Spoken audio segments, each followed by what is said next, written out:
¿Y qué es lo que hago yo? O qué es lo que genero al realizar una flexión lumbar? Separo la faceta. Estoy teniendo los puntos de impactación acá y miren acá. Y imagínense si esto es una postura constante. A nivel facetal. Entonces, cuando yo tengo la certeza de que ese dolor que es facetario, cuando hay hiperlordosis, ustedes les piden que hagan una extensión y acentúan el dolor, ¿cuál es la solución? Tan simple. Y les va a aliviar. No es tan mágico. ¿Por qué no es tan sencillo? A ver. ¿Por qué si, insisto, en teoría, si tiene una hiperlordosis, siente el dolor lumbar, por hiperlordosis, yo en teoría si quiero que haga una flexión, voy a generar esto, por lo tanto voy a descomprimir. En teoría le debería aliviar, sí. Muchas veces pasa eso, alivio. Pero ¿por qué se puede dar en general de que ese dolor no se alivie? Porque la parte posterior está más rígida. Porque la musculatura, le dije yo, siempre en un dolor lumbar, la musculatura va a estar tensa. Entonces yo le puedo pedir que haga esta flexión, haga una flexión, haga patrones de flexión, haga los ejercicios de Williams, busque ahí en YouTube ejercicios de Williams, y van a hacer pura flexión. Oh, pero no puedo, me duele más. Y me dice, pero ¿por qué le duele más si estamos descomprimiendo? Sí, porque resulta que lleva tanto tiempo, los músculos están tan apretados, que lo que yo estoy haciendo, estoy tratando de elongarlo, pero están tan apretados que me duele si lo estiro. Entonces, ¿qué tengo que hacer primero? Relajar la musculatura. Y ahí después del tercer año vamos a ver tratamiento físico, vamos a aplicar calor, podemos hacer masaje, podemos aplicar el extrarraqués, podemos poner agujas, todo lo que se nos ocurra como mecanismo analgésico para relajar esa musculatura. Relajé la musculatura, ya, ahora sí, uy, ahora me libero. Siempre tengo que considerar que esto es teoría. Uno para poder entenderlo lo explica así de forma segmentada. Primero la articulación, después la musculatura, después los nervios.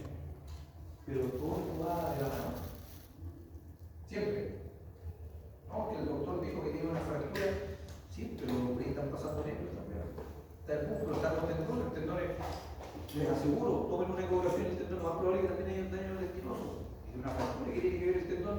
Pero sí, la magnitud, si yo hago romper el hueso, algo tiene que pasar con el tejido blando. Entonces, todos estos trastornos dolorosos ortopédicos, en los cuales no existe una causa concreta, los dolores son mixtos, son más complejos, sí. De verdad, todas las lesiones traumatológicas, creo que más de una vez se lo mencioné, se van a pasar solo igual, se van a recuperar, el tejido se va a recuperar solo, hagan quino o no hagan quino. Lo que lo busquen es corregir movimientos, revocar patrones de movimiento, pero el tejido se va a recuperar sí o sí. En cambio aquí no existen lesiones tisulares propiamente tal, se complejiza un poco, o sea, no un poco más, porque no sé si será más, la faceta, o será más la musculatura, o será en realidad que está tan estrecho que está doliendo en el medio, todo.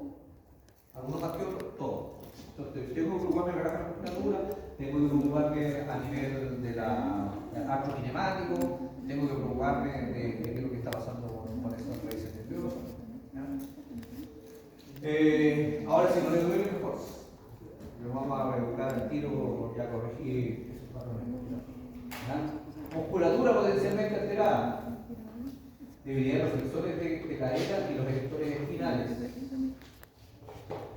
Musculatura abdominal estirada y débil.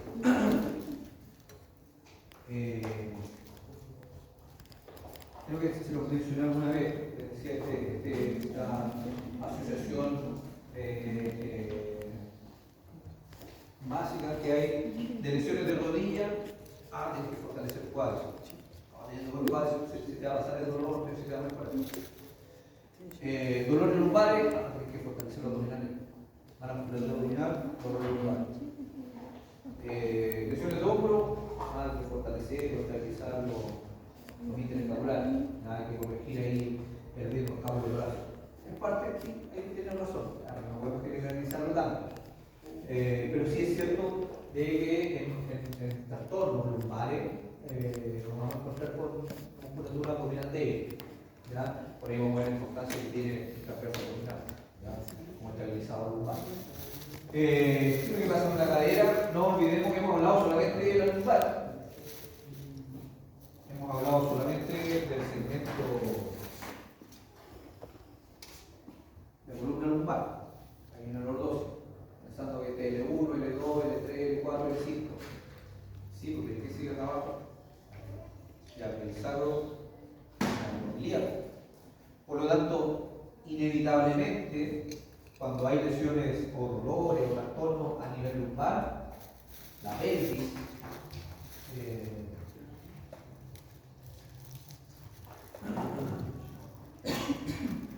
o en este caso las caderas, también se ven involucradas. Si aumento la lordosis,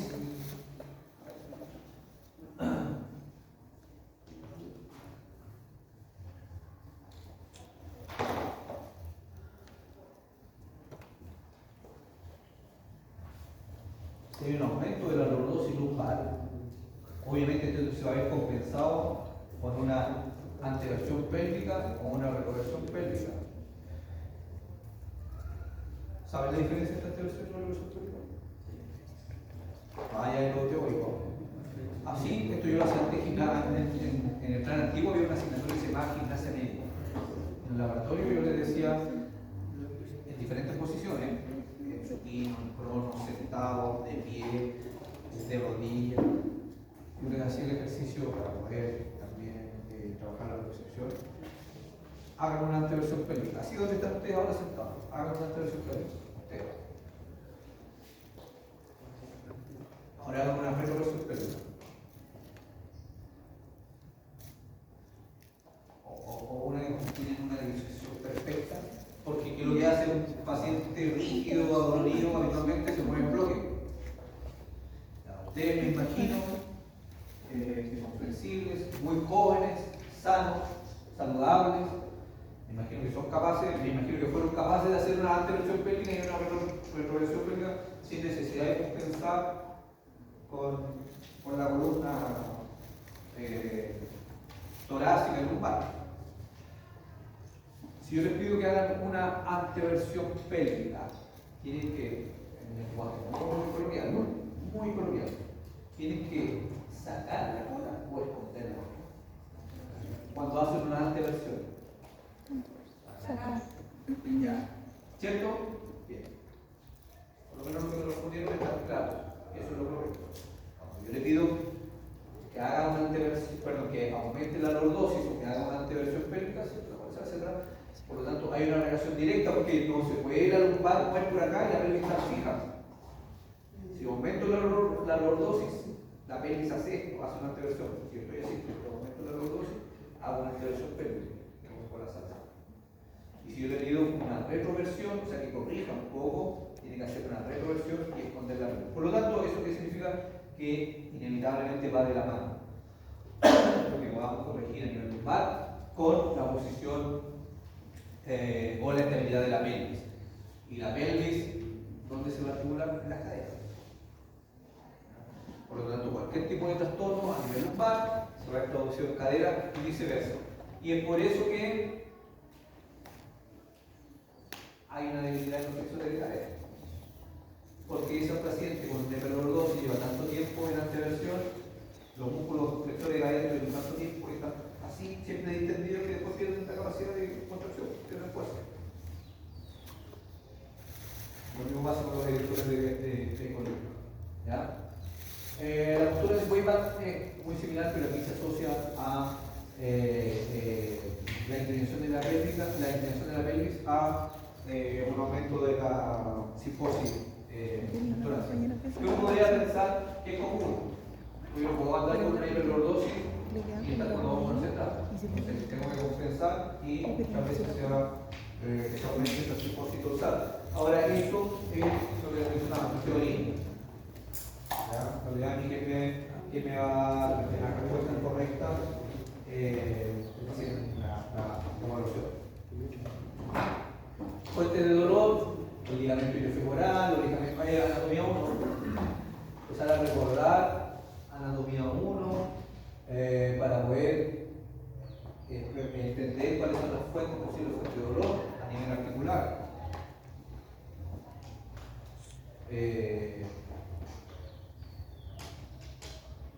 Bueno, cuando vimos la lordosis, mencionamos solamente la faceta, mencionamos huesos, superficie articular, mencionamos disco, mencionamos posible pensamiento neural, mencionamos la musculatura que podría estar sobreactivada, y lo único ligamentario que mencionamos fue el vertebral anterior. Pero a nivel de cadera, ya estamos hablando bueno, en todas las articulaciones también va a tener un comportamiento, y así como envía constantemente información propioceptiva, ¿cierto? También puede enviar información dolorosa. Los ligamentos, la cápsula y los ligamentos, si yo los tenso, me va a generar primero información propioceptiva para decir que llega a teño más y enderecemos, porque si no me voy a empezar a doler o me puedo lesionar. Entonces, si no le hago caso y lo mantengo, empieza a enviar información dolorosa o se puede lesionar. ¿Ya? Entonces, ese comportamiento ligamentario lo voy a tener claro. Si yo hago una extensión de cadera acentuada, ¿qué es lo que está pasando con los femorales? Si yo hago una flexión de cadera pronunciada con rotación interna, rotación externa, ¿qué es lo que está pasando con los isquios femorales? ¿Qué es lo que pasa con el sangre numeroso, anatomía, artrología?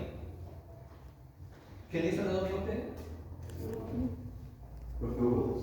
O los pechos. Me imagino que sufrieron con él algo deben recordar, esa información debe estar por ahí. Debe estar por ahí. ¿Ya? Bueno, especiamiento del foramen intervertebral, de la fase natural. A nivel de la musculatura, asociamos siempre la musculatura de cadera. ¿Puede cumplir una?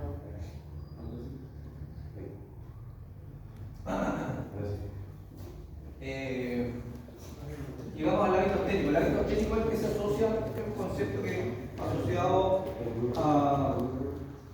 Tiene muchos apelativos, no lo vamos a mencionar desde el punto de vista del lenguaje coloquial. ¿Ya? Nos vamos a quedar con hábitos técnicos. Esta postura media cansina, asociado a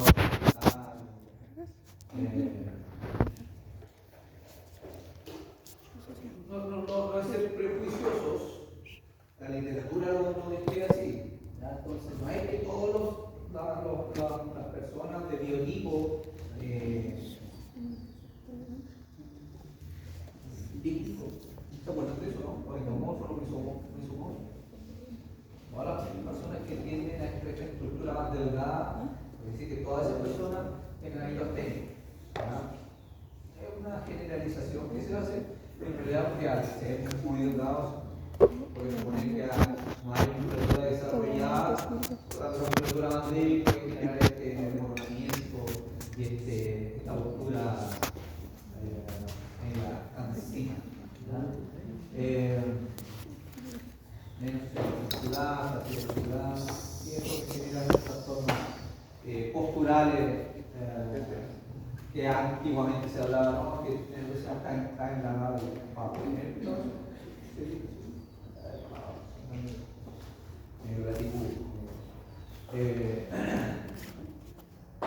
Ahora, acá menciona género, pero donde también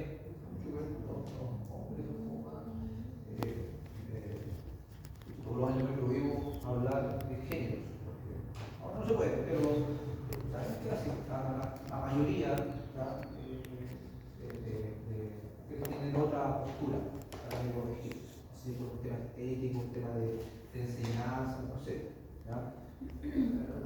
Uno habitualmente no es, obviamente no es algo una realidad, pero habitualmente la mayoría de trastornos que uno ve en el día a día, los niños son los niños más desarmados. Hay muchos chilenismos que se asocian a ese concepto de la vida técnica. Todas estas características tienen que ver con pesquisas muy particulares, que se asocian a un hábito técnico.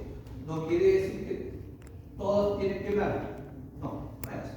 Pero uno podría encontrarse que plano, podría encontrarse rodillas sin infección, o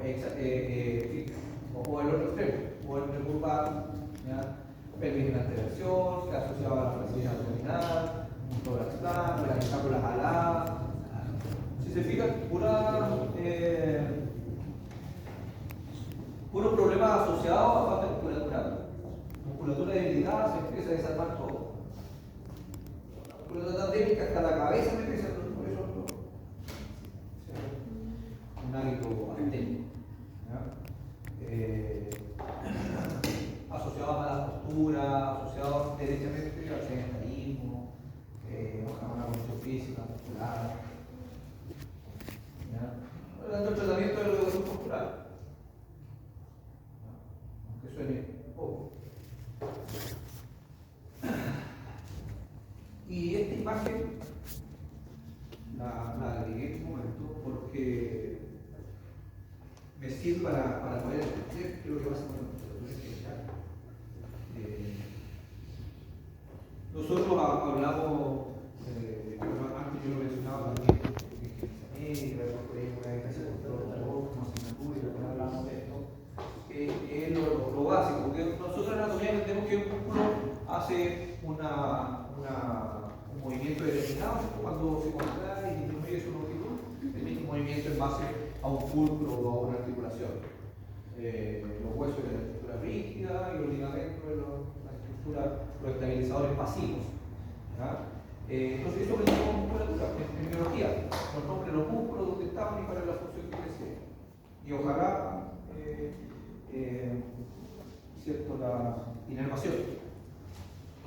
Y con eso estamos. Pero funcionalmente, esto es lo que me interesa, lo que debemos tener claro. Entonces nos encontramos con músculos estáticos y músculos dinámicos, y esto tiene que ver con estudios que hace una doctora que creo que en algún momento la tienen que conocer, espero que la conozcan, que es Silvia Quintana, que habla de disfunción, de trastorno de movimiento. Porque es donde se observa. Antes que evaluamos postura estática. La postura estática puede tener un perfecto alineamiento, puede estar muy bien alineado. Pero resulta que cuando me voy a mover me desarma. Entonces, se marca esta diferencia de que músculos estáticos tienen que ver con los músculos que antes se decían, o que se denominaban los músculos receptores, los músculos posturales. Porque se hacía esa asociación de que una postura se evaluaba de forma estática.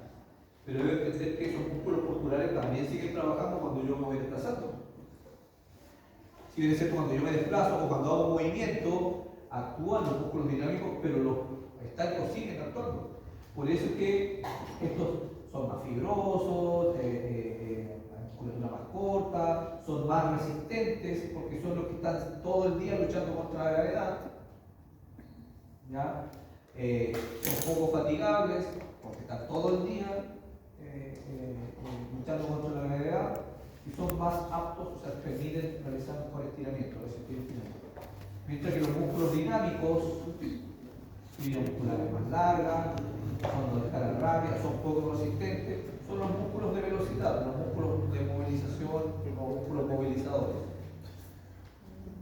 ¿Ya? Algunos tienen comportamiento mixto, sí, porque los músculos dinámicos también me van a ayudar en parte a mantener la postura estática y viceversa, necesito los músculos estáticos también para estabilizar. Entonces por ahí hablamos de los músculos estabilizadores y los músculos movilizadores. Estaba acordando si habíamos mencionado en parte algo de eso, creo que no. No habíamos en fractura, esto es la clave de los músculos movilizadores y los músculos estabilizadores. Es la clave de una buena función dinámica. Tan básico, la función es básica, caminar. Una función tan básica es ponerse de pie, de posición sedente. En los trastornos neurológicos, una de las primeras funciones que los leo y los veo, que trabajan en neuro, es una función básica. El paciente sea capaz de sentarse y ponerse de pie por sí solo, quizás con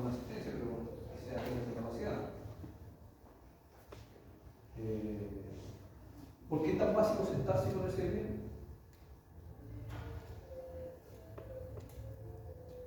¿Cuál es una de las funciones o necesidades básicas que hay en el colectivo? Imagínense, el paciente no se puede sentar solo cuando hay el baño. Va a tener que necesitar ayuda, o estando ya en el baño. Si no se puede levantar bien, entonces de las funciones básicas, algo tan simple como poder sentarse o ponerse en posición bien. Entonces, entender esto de los músculos estáticos, que como les decía, están más asociados a los músculos estabilizadores, los músculos dinámicos, que son los músculos movilizadores, es otra forma de clasificar o de denominar. Los músculos estáticos o estabilizadores son músculos más pequeños, músculos más profundos. Lo que cuando uno va al gimnasio trabaja esto. Y desarrollo masa muscular movilizadora. Pero cuando hay lesiones, cuando hay discopatía, cuando hay lesiones de papilo rotador, yo tengo que trabajar esto. Y aquí me van a trabajar esto. Porque si busco una rutina de ejercicio, bueno, no solamente rutina de ejercicio de este tipo. Todo lo que es correctivo, todo lo que es reeducación, todo lo que es rehabilitación, se basa en activar estos músculos estabilizados. Y por ahí son músculos más pequeños. Entonces, necesito estimularlos de otra manera. Y por ahí ya nos hablamos de fortalecer. Algunos todavía utilizan ese término. Uno no dice que hay que fortalecer romboides, hay que fortalecer multífidos. No, uno habla de mejorar el timing de activación, un objetivo que vamos a tener que sumar ahí, no específico. Ahí dice que trabajan con motoneuronas de descarga lenta. Trabajan con motoneuronas de descarga rápida. Entonces tenemos que mejorar el timing de activación, que se activen antes. No hay que tengan más fuerza, sino que tengan la capacidad de contraerse antes de que los músculos movilizadores realicen su movimiento de mañana. Y nos encontramos con otra forma de clasificar los músculos tónicos y los músculos fásicos. Entonces, se fijan, todos estos músculos tienden a acortarse y estos músculos tienden a debilitarse o a inhibirse. Por lo tanto, estos músculos tengo que fortalecerlos y estos músculos tender a relajarlos, a estirarlos. Insisto, esto no es regla fija, pero son patrones que habitualmente se repiten y lo podemos encontrar en los pacientes. Es cierto que lo más común que yo encuentro en la musculatura abdominal es que esté inhibida, que esté relajada, que esté flácida. Salvo que me toque justo tratar a un deportista que hace calistenia, que tiene como rutina hacer un trabajo abdominal y tiene ahí su recto abdominal muy bien marcado. Si no, el común de los chilenos tenemos un mal hábito abdominal. ¿Ya? Y no hablo del exceso de tejido graso, de tejido adiposo, no, hablo de la musculatura de por sí, mala musculatura. Tenemos una respiración abdominal, ¿cierto? En esto que cuando yo le pido que tome aire, el diafragma baja, ¿cierto? Para aumentar el volumen longitudinal, se expande el tórax, ¿no? Aplasta la bíceps y ¿qué es lo que va a hacer el abdomen? Ya va afuera. Primero toma aire, que le saca el abdomen, bota aire y expande el abdomen. Siendo que el abdomen no tiene nada que ver con la respiración. Sí, que el diafragma, si yo tuviese una buena musculatura del transverso abdominal, que es el estabilizador principal de la columna lumbar, mi abdomen debe estar ahí, fijo. Y el diafragma es que llega a subir y bajar como un émbolo. No el abdomen subir, o sea, salir. Pero también, todos somos ahí de ese equipo. Uno más consciente, trabaja, trata de hacer isometría, trata de mantener un buen tono muscular en la musculatura abdominal por prevención. Pero es una mala hábito entonces esto es de alta relevancia poder entenderlo para poder entender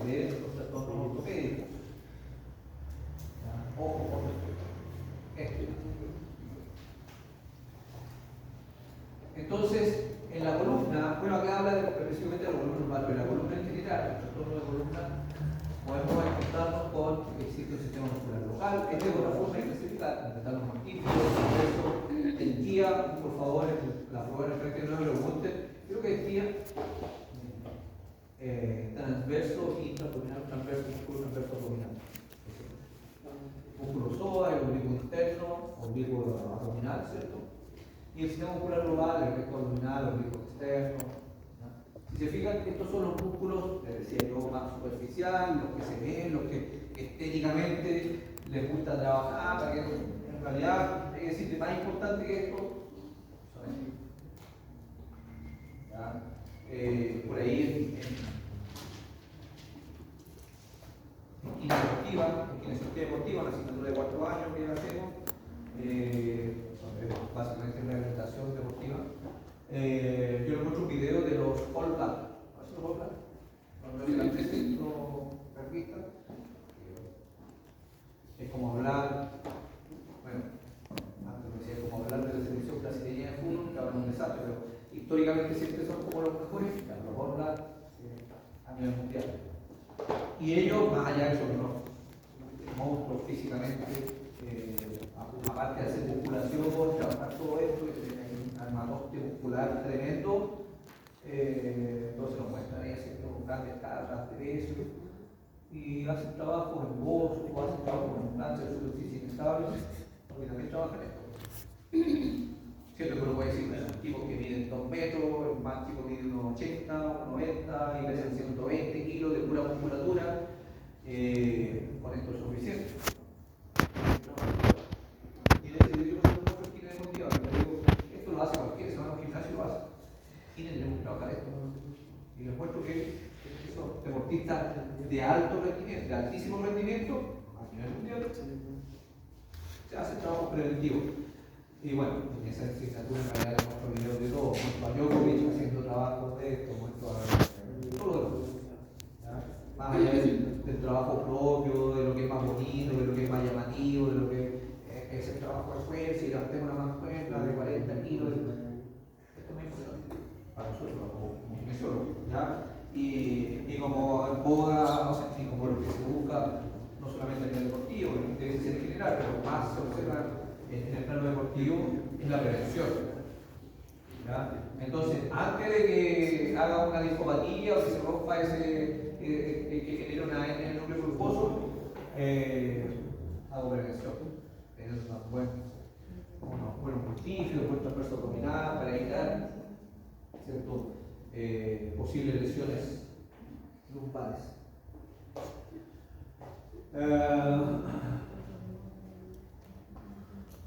La evidencia indica que la coactivación del transverso abdominal en conjunto con los multífidos mejorará la estabilidad espinal.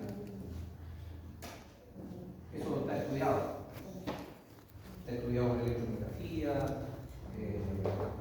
está comprobado.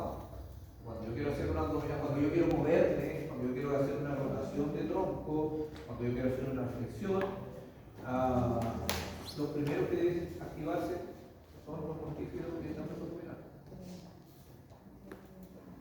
Yo le explico a los pacientes, cuando vienen con discopatía, cuando vienen con dolores lumbares en general, les digo, para que yo pueda agacharme, hacer una flexión.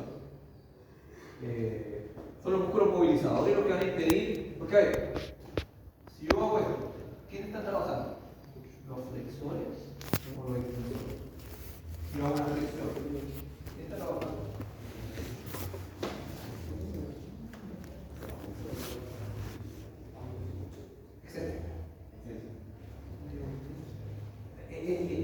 Claro, a veces se cae en práctica, yo a veces lo pregunto, profe, pero el liquididad hay que ver, ¿quién te está llevando abajo del peso? La fuerza de gravedad me está favoreciendo la flexión. Lo que pasa es que justamente los extensores me están frenando, entonces los que están contrayéndose aquí no es musculatura abdominal, quien se está contrayendo son los extensores, que están impidiendo que yo me vaya a hacer depósito. ¿Ya? Entonces, de forma excéntrica estoy trabajando los extensores. ¿Ya? Bueno, yo te explico a los pacientes que cuando yo presento este tipo de movimientos, inclinaciones, rotaciones, movilizadores. Ellos son los que están haciendo esa fuerza principal, son los que son músculos más fuertes, más grandes. Pero antes de eso tienen que activarse esto. Porque, ¿qué es lo que pasa si no? Como viene la orden, si algo pasó y que yo lo cogí, conducción nerviosa inmediata, el cerebro manda la orden y ya empieza a cachar. Y dentro de eso, si estos músculos grandes se mueven de forma brusca, rápida, los estabilizadores, los títulos y los pesos abdominales no van a alcanzar a ajustar. Entonces, ¿qué pasa? Va a empezar un ruido. Y cuando hay mala musculatura de esta estabilizadora, el disco se empieza a dañar más. Entonces, se ha comprobado que tengo una mejor musculatura estabilizadora, o sea, el timing de activación es lo más correcto posible, lo más óptimo posible, disminuyo la posibilidad de generar este tipo de lesión. Por eso cuando un paciente está con dolor lumbar, se mueve, ¿cierto?, en forma de bloque.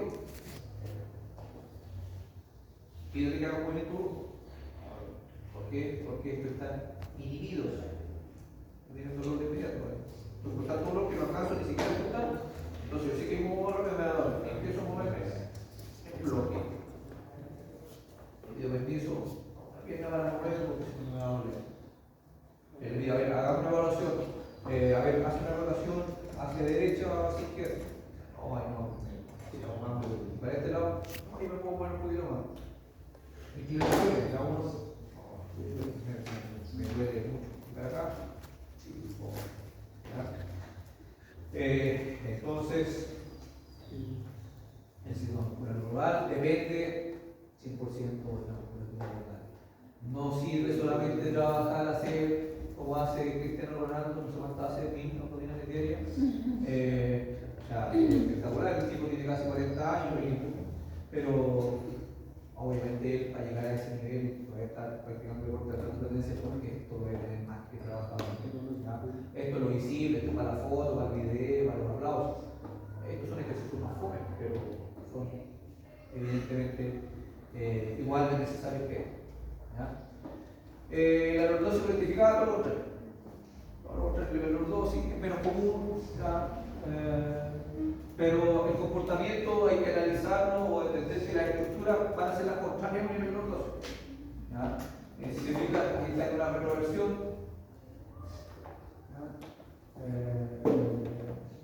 Para que haya una rectificación global, significa una rectificación pélvica. Fuente de dolor potencial, al contrario. El ligamento longitudinal. A ver, ¿por dónde va el ligamento vertebral común posterior?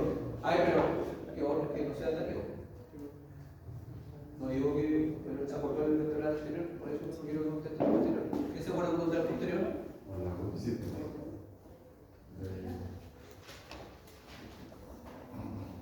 ¿Estamos todos de acuerdo? Con la apófisis espinosa va el ligamento supraespinoso. Después hay un ligamento interespinoso.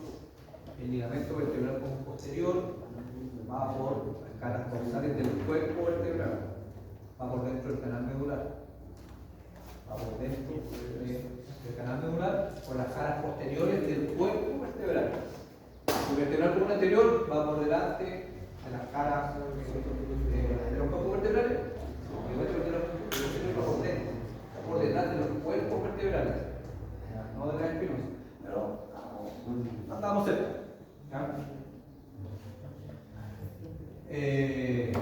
Insisto, esos archivos están ahí en su, hay que buscarlo. Ya. Musculatura, bueno, teoría, insisto, teoría.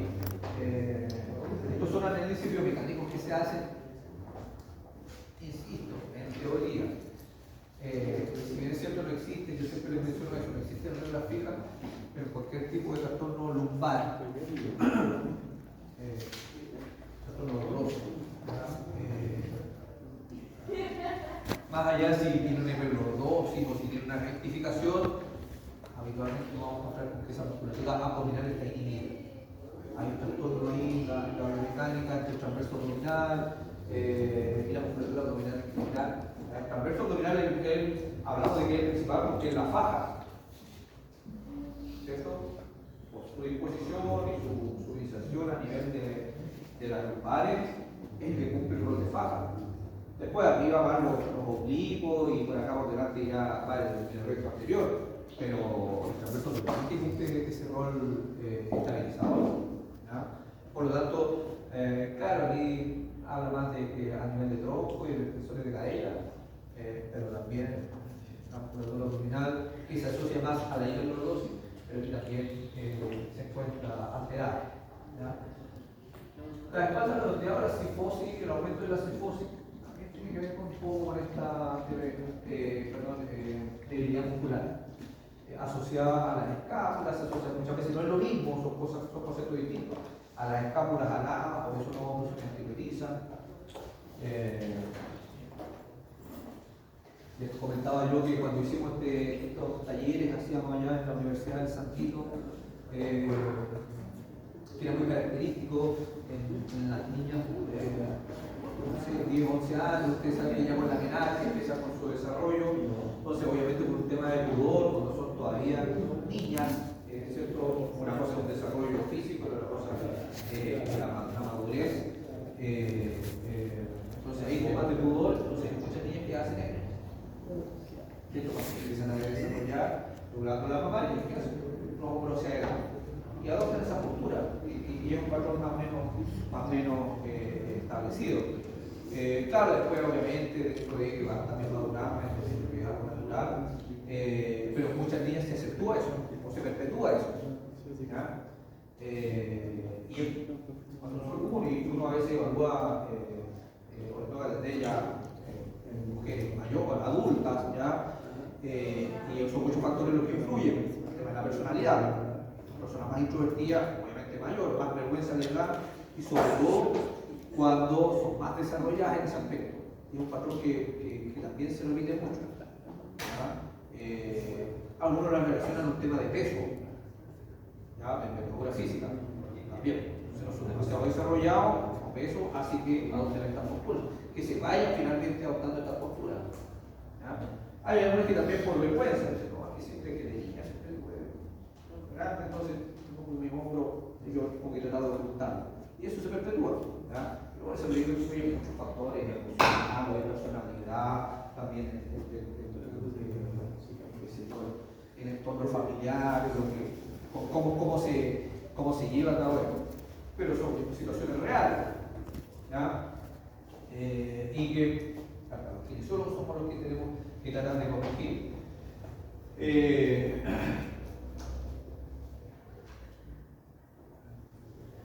Entonces, bueno, cuando se menciona que tiene que ver a una psicosis torácica y cuando obviamente está ahí principalmente la vértebra apex, ¿cierto? Más desplazada hacia el posterior, está entre la P7, ¿ya? Sobre 50 grados ya se considera que es normal, cuando hay más de 50 grados de inclinación, en este caso de proyección hacia el anterior. Fuentes de dolor, obviamente llegando al anterior, todos los músculos erectores espinales, el síndrome del cuerpo torácico, que finalmente también se puede tener trastorno biomecánico en cuanto a la respiración, si disminuye, se estrecha o se hace menor el espacio intratorácico, claramente pasa más allá de ser un trastorno postural, también a una situación que puede generar dolor. La musculatura potencialmente alterada significa laborales, el cerrado anterior, bueno, a nivel de los pectorales que pueden estar acortados, ¿cierto? ¿Qué es lo que pasa? Significa romboides, todo lo que tiene que ver con musculatura escapular. Bien. Dudas, preguntas, consultas. Vamos a terminar, vamos a dejar cerrado la psicosis simplificada para después dejar escoliosis para la próxima clase. ¿Ya? Entonces vamos a terminar acá. Bueno, obviamente aquí es lo contrario. ¿Ya? La rectificación, cuando hay un aplanamiento, una pérdida de la psicosis, y se asocia también claramente a una rectificación lumbar. ¿Ya? Fuentes de dolor, las contrarias, aquí sí puede comprometerse también un poquito con el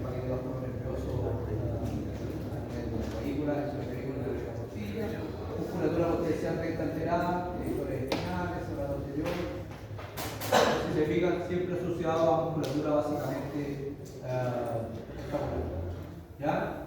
Y lo dejamos ahí. Dudas, preguntas.